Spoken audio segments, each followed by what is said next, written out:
Good morning.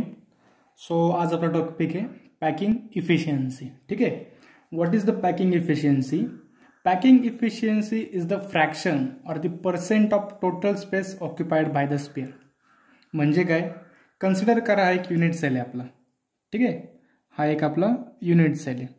So point आपला हा आहे, या युनिट सेलमध्ये स्पेअर्सने किती जागा ऑक्युपाय केलेली आहे।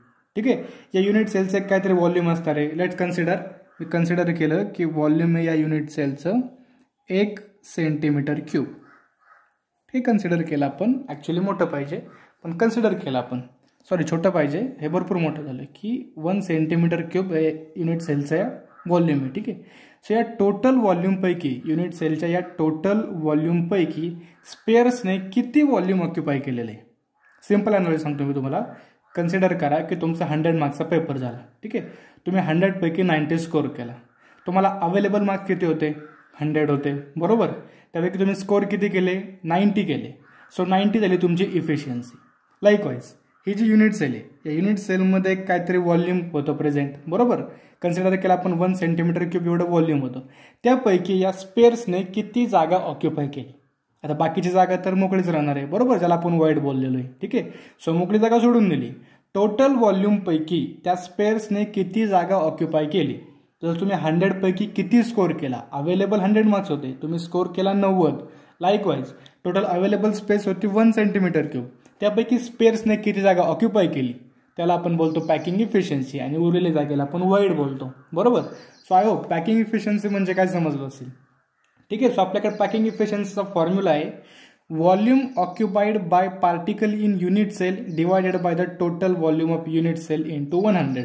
ठीक आहे, total volume of unit cell पैकी व्हॉल्यूम ऑफ पार्टिकल किती, टोटल व्हॉल्यूम पैकी किती व्हॉल्यूम पार्टिकलने ऑक्युपाय केले त्याला आपण बोलतो पॅकिंग इफिशियन्सी। पर्सेंटमध्ये काढण्यासाठी आपण फक्त इंटू 100 ने त्याला मल्टिप्लाय करतो, बरोबर। जसं आपल्याला आपले कॉलेजचे पर्सेंटेज काढायचे तर आपण येणाऱ्या उत्तराला 100 ने मल्टिप्लाय करतो, लाईकवाईज। ठीक आहे, सो आता कन्सिडर करा, आपण पॅकिंग इफिशियन्सी एकेकाची कॅल्क्युलेट करूया। सो फर्स्ट आपण पॅकिंग इफिशियन्सी कॅल्क्युलेट करणार आहे for simple unit cell, for simple cubic unit cell. ठीक आहे, सो फर्स्ट आपण कॅल्क्युलेट करतोय for simple cubic unit cell. Simple cubic unit cell करता आपण आपल्याला पहिल्यांदा पॅकिंग इफिशियन्सी कॅल्क्युलेट करतोय। ठीक आहे, सो मी कन्सिडर केलं ही माझी जी लेंथ आहे ही ए लेंथ आहे। ठीक आहे, त्या लेंथला आपण एक काहीतरी परफेक्टली नाव दिलं की ए लेंथ आहे, नाव म्हणण्यापेक्षा डायमेन्शन दिलं आपण त्याला किती आहे ती। ठीक आहे, सो लेट्स कन्सिडर केलं मी फर्स्ट, ही माझी लेंथ आहे, ही ए लेंथ आहे। ठीक आहे, सेकंड कन्सिडर करा, हा जो आपला स्पेअर आहे याची रेडियस आहे। ठीक आहे, या रेडियसला आपण आर म्हणलं। ठीक आहे, आपण दोन कन्सिडरेशन केलेले आहेत। पहिलं कन्सिडरेशन आपण केले की युनिट सेलची जी माझी लेंथ आहे ती ए सेंटीमीटर आहे, whatever, a centimetre, metre, nanometre, एंगस्ट्रॉममध्ये जाईल, ती ए आहे। ठीक आहे, अँड रेडियस आहे आपली ती आर आहे। आता जर मला पॅकिंग इफिशियन्सी कॅल्क्युलेट करायची, मला दोन गोष्टींची गरज आहे, एक तर volume occupied by the particle हवं आहे, ठीक आहे, then total volume of unit cell पाहिजे। ठीक आहे, या दोन गोष्टींची आपल्याला गरज आहे। सो फर्स्ट आपण कॅल्क्युलेट करूया total volume of unit cell. ठीक आहे, स्टेप बाय स्टेप जाऊया आपण, आपल्याला दोन गोष्टींची गरज आहे। सो लेट कन्सिडर केलं मी, पहिल्यांदा आपल्याला total volume of unit cell पाहिजे, total volume of unit cell. ठीक आहे, total volume of unit cell किती असेल? जर आपण लक्ष दिलं तर ते युनिट सेल एक क्यूब आहे, बरोबर। Then what is the volume of cube? ठीक आहे, हे शिकलेलात तुम्ही, एका क्यूबचं व्हॉल्यूम काय सांगतो आपण, त्याच्या साईडचा घन क्यूब, बरोबर। So total volume of unit cell is nothing but the volume of cube, and volume of cube is equal to the A cube, साईडचा घन, बरोबर। साईड आपण ए मांडलेली आहे ऑलरेडी, तो साईडचा घन म्हणजेच तर व्हॉल्यूम ऑफ क्यूब, बरोबर आहे, हे शिकलात तुम्ही ऑलरेडी जॉमेट्रीमध्ये। ठीक आहे, so total volume of unit cell आपलं हवं होतं, बरोबर। दोन गोष्टींचे त्यातले आपण पहिलं total volume of unit cell, तर व्हॉल्यूम ऑफ युनिट सेल काय असेल? ए क्यूब असेल। आता हे कुठून आलं हे तुम्हाला बरंच झालेलं आहे ऑलरेडी। ठीक आहे, हे तर पहिलेच पाहिलं आपण, volume of triangle, then the volume of sphere, volume of circle, volume of cube, parallelogram. ठीक आहे, तेच आपण शिकलो होतो. त्याप्रमाणे व्हॉल्यूम ऑफ क्यूब किती आलेलं आहे, ए क्यूब आहे. बरोबर. सेकंड तुम्हाला गरज आहे आता volume occupied by the particles in unit cell. बरोबर. ठीक आहे, पार्टिकल्स पाहिजे तर एस. ठीक आहे, की व्हॉल्यूम पार्टिकल्सने किती ऑक्युपाय केले, टोटल मिळालं आपल्याला. आता आपल्याला सेकंड पाहिजे की पार्टिकल्सने किती ऑक्युपाय केले. त्याकरता आपल्याला काही गोष्टींची गरज आहे. ठीक आहे, कशी तुम्हाला सोली समजेल. फर्स्ट पहा, स्टेप सेकंड.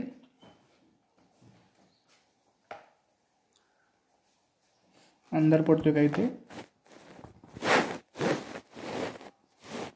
ठीक आहे, आपण फर्स्ट टाइम कॅल्क्युलेट करणार आता इथे रेडियस ऑफ स्पेअर, ज्याची आपल्याला पहिल्यांदा गरज आहे. Radius of spare, radius of spare. So radius of spare काय कॅल्क्युलेट करतोय, आपल्याला व्हॉल्यूम ऑफ पार्टिकल काढायची आपल्याला गरज पडणार. ठीक आहे, कशी गरज पडेल तुम्हाला समजेल. दोन गोष्टींची गरज, त्यातली एक गोष्ट आपल्याला मिळेल. आता सेकंड पाहिजे. सो जर कन्सिडर केलं आपण रेडियस ऑफ स्पेअर किती आहे, इथे आर मानलेली आपण. बरोबर. मी जर याचं ए बरोबर रिलेशन कॅल्क्युलेट करायला सुरुवात केली. So from figure can I say that a is equal to the 2 times r. बरोबर आहे. ए म्हणजे काय, माझी इथून इथपर्यंतची लांबी. बरोबर. माझी इथून इथपर्यंतची लांबीला आपण ए बोललेलो आहे. So A is nothing but equal to the R plus ही R.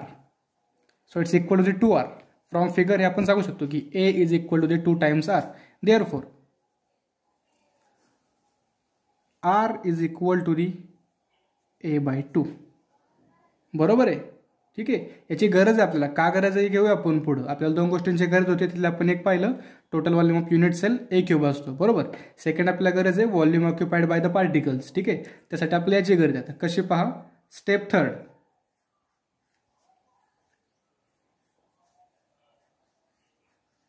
Volume occupied by one particle. Volume occupied by one particle. एका पार्टिकलने किती जागा ऑक्युपाय केली गेली. ठीक आहे, आता पार्टिकल एक स्पेअर आहे आपला. बरोबर आहे, पार्टिकल आपला एक स्पेअर आहे. ठीक आहे, आपण म्हणून क्रिकेटचा बॉल कन्सिडर केला होता. सो व्हॉल्यूम ऑफ स्पेअर किती असतो, volume of sphere is equal to the 4/3 pi r cube. बरोबर आहे, volume of sphere is equal to the 4/3 pi r cube. ठीक आहे, आत्ताच आपण आरची किंमत काढलेली आहे. आपल्याला इथे आरची किंमत टाकता यावी म्हणून आपण ऑलरेडी ते कॅल्क्युलेट करून ठेवलेली आहे. ठीक आहे, सो इट्स 4/3 पाय. आरची किंमत आपण काढली a/2 क्यूब.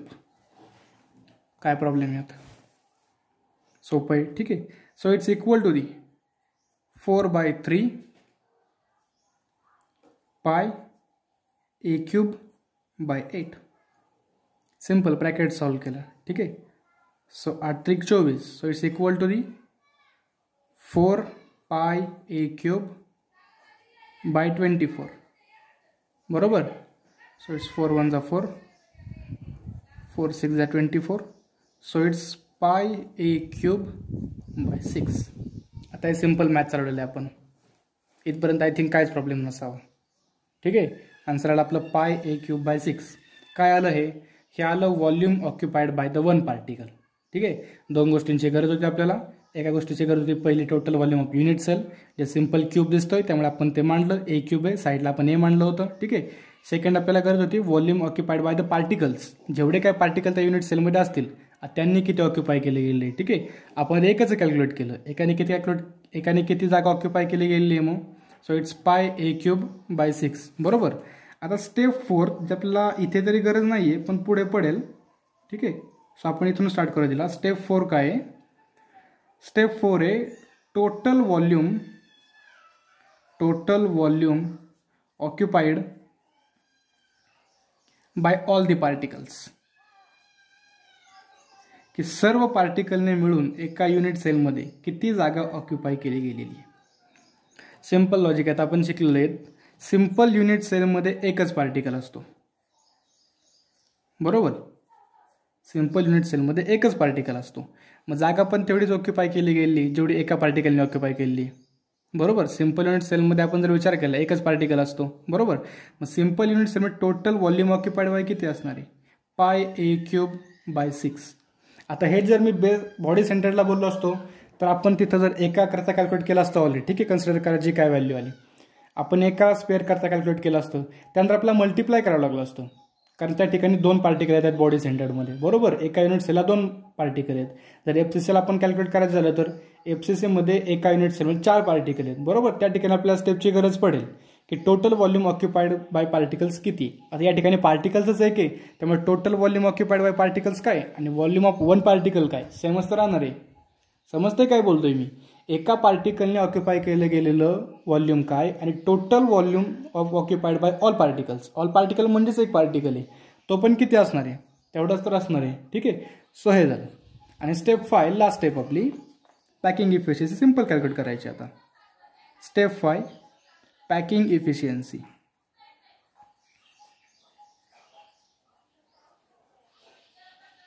सो आपल्याकडे फॉर्म्युला पॅकिंग इफिशियन्सीचा आपण पाहिला. Volume occupied by the particles in unit cell, बरोबर.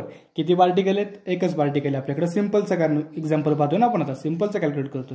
सो एका पार्टिकलने घेतलेली जागा किती आहे, पाय ए क्यूब बाय 6, ठीक आहे. डिवायडेड बाय काय असतं याला, total volume of unit cell, बरोबर. Total volume of unit cell is equal to the A cube into the 100 केल्या किमतीकट फॉर्म्युलामध्ये, ठीक आहे. सो याला आपण असं लिहू शकतो, पाय ए क्यूब हा न्यूमरेटरचा असतो डिवायडेड बाय ए क्यूब, बरोबर. ए क्यूबला ए क्यूब गेला इंटू 100 आहे तसंच, ठीक आहे. So it's equal to the pi by 6 into 100. याचं कॅल्क्युलेशन केलं तर एक्झाम्पल येतं नियर अबाउट 52%. ठीक, कॅल्क्युलेट करा. पायची किंमत 3.14 डिवायडेड बाय 6 इंटू 100. लॉग टेबलने कॅल्सिना काय यूज करू, लॉग टेबल यूज करा. तुम्हाला लॉग टेबल यूज करायचं आहे, ठीक आहे. सो पॅकिंग इफिशियन्सी येते 52%. सो हा झाला आपला first point, packing efficiency in simple cubic lattice. एकदम सिंपल आहे. पॅकिंग इफिशियन्सी काय, टोटल व्हॉल्यूमपैकी त्याने किती जागा ऑक्युपाय केली गेली, बरोबर. टोटल व्हॉल्यूमपैकी पार्टिकल्सने किती जागा ऑक्युपाय केली गेली. So volume occupied by the particles in unit cell divided by the total volume of unit cell. 2 गोष्टींची गरज आहे आपल्याला. एक तर टोटल व्हॉल्यूम ऑफ युनिट सेलची गरज आहे आणि व्हॉल्यूम ऑक्युपाइड बाय द पार्टिकल्सची गरज आहे. So total volume of unit cell A cube दिसताना सिंपल क्यूब दिसतोय तो. सो व्हॉल्यूम ऑफ क्यूब आपल्याला माहिती आहे, ठीक आहे. सेकंड आपल्याला पाहिजे की पार्टिकल्सने किती ऑक्युपाय केले. आधी एका पार्टिकलचं करू, ठीक आहे. इथं लक्षात घ्या, volume occupied by the particles बोललेले. मग जेवढे काय पार्टिकल युनिट सेलमध्ये प्रेझेंट असतील, त्यांनी किती ऑक्युपाय केले, बरोबर. आधी एकाचं कॅल्क्युलेट करूया की एका पार्टिकलने किती ऑक्युपाय केले गेले, गुणिले जेवढे काय पार्टिकल्स असतील तेवढे, बरोबर. एकाने किती केले, जेवढे त्याला गुणिले जेवढे काय पार्टिकल प्रेझेंट असतील तेवढे. So volume occupied by the particles, ठीक आहे. सो एकाचं कॅल्क्युलेट करूया पहिल्यांदा. एकाचं कॅल्क्युलेट करण्यासाठी आपल्याला आरची गरज पडते, ठीक आहे. सो आर ऑलरेडी आपण त्याचं ए बरोबर रिलेशन काढून घेतलं. R is equal to A by 2. Simple फिगरवरून आपल्याला समजतंय. So volume occupied by the 1 particle काय येणार आहे, 4/3 पाय आर क्यूब, बरोबर. सो 4/3 पाय आर क्यूबची आपण आरची किंमत टाकली ए बाय 2. याला सॉल्व्ह करून आपल्याला हे उत्तर मिळालं. Volume occupied by the 1 particle एवढं होतं, ठीक आहे. आता एका पार्टिकलने एवढं व्हॉल्यूम ऑक्युपाय केलेलं आहे. आपल्याकडे पार्टिकल पण एकच आहे. जर 2 पार्टिकल असते, 3 पार्टिकल असते, त्याला मल्टिप्लाय केलं असतं, ठीक आहे. सो किंमत टाकून दिली सिंपल. आता फॉर्म्युलामध्ये packing efficiency pi A cube by 6 divided by the A cube, जे व्हॉल्यूम ऑफ एका पार्टिकलचं व्हॉल्यूम ऑफ युनिट्स आलेलं होतं, ठीक आहे. सो ए क्यूबला ए क्यूब गेला, खाली शिल्लक राहिलं पाय बाय 6 इंटू 100. आणि याचं न्यूमेरिकल सॉल्व्ह केल्यानंतर आपल्या एक्झाम्पलचं उत्तर मिळते 52%. That's it. थँक्यू.